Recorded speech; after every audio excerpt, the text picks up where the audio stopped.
3 personnes ont perdu la vie et plusieurs sont blessées, certaines grièvement.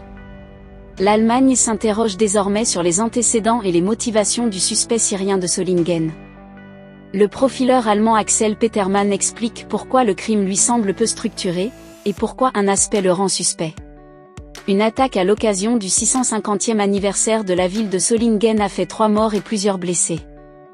La milice terroriste État islamique a revendiqué la responsabilité du crime. Dimanche soir, l'auteur présumé des faits s'est rendu à la police. Axel Petermann est un criminologue et analyste de cas allemand. Dans une interview accordée à Focus en ligne, il explique pourquoi il suppose que le Syrien présumé a agi seul, et comment il a pu arriver qu'il ait tout simplement disparu des lieux pendant 26 heures. Quel regard portez-vous sur l'auteur présumé et ses motivations ? Axel Petermann, apparemment, il s'agit d'un Syrien de 26 ans qui vit en Allemagne depuis 1 an et demi.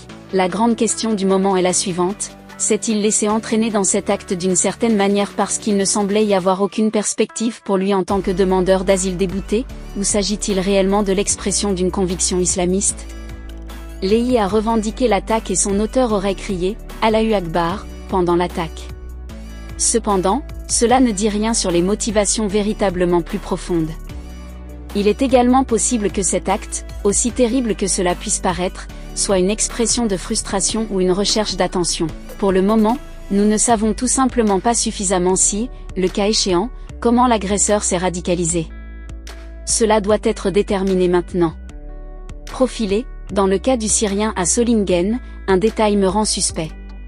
Est-il courant que des suspects qui parviennent dans un premier temps à s'échapper soient arrêtés si près de la scène du crime ? Un agresseur peut parcourir de longues distances en 26 heures. Petermann, c'est vrai. Cependant, cela dépend des ressources dont dispose l'auteur du crime. Ce qui est crucial, par exemple, c'est de savoir s'il est motorisé ou s'il a des partisans qui peuvent l'aider à s'échapper ou lui fournir un abri. Dans le cas du Syrien de Solingen, un détail me laisse perplexe, l'agresseur portait encore ses vêtements tachés de sang lorsqu'il a été arrêté. En fait, la première chose qu'on enlève après un tel acte pour ne pas être reconnu est détruire les traces pour dissimuler son implication dans le crime. Il n'avait donc évidemment aucune possibilité de changer de vêtements, de se nettoyer ou de se laver. Pas même dans le foyer d'asile où il se serait rendu après le crime, mais qu'il repartirait ensuite rapidement. Il ne savait donc pas où aller. Tout cela me donne à penser qu'il a agi comme un auteur isolé. J'attribue également cela au fait qu'il n'a apparemment fait aucune préparation pour la période qui a suivi le crime. Son comportement me semble désorganisé. Comment se fait-il que l'auteur présumé ait pu passer 26 heures inaperçu à Solingen ? D'une part, il faut tenir compte des conditions météorologiques. Apparemment, il a plu pendant cette période. Cela aurait pu rendre la recherche de chiens m'entrailles plus difficile, les dresseurs de chiens ont des évaluations différentes. Mais c'est une démarche qui doit être menée, mais elle ne garantit pas que la personne que vous recherchez sera effectivement trouvée. Les enquêteurs s'appuient également sur des informations provenant du public, et en fin de compte, le succès d'une perquisition dépend aussi de la police elle-même. Je ne sais pas quel type de perquisition a été effectuée à Solingen et pourquoi l'agresseur n'a pas été retrouvé mais s'est finalement rendu. La police a peut-être fixé d'autres priorités et effectué des recherches dans d'autres zones.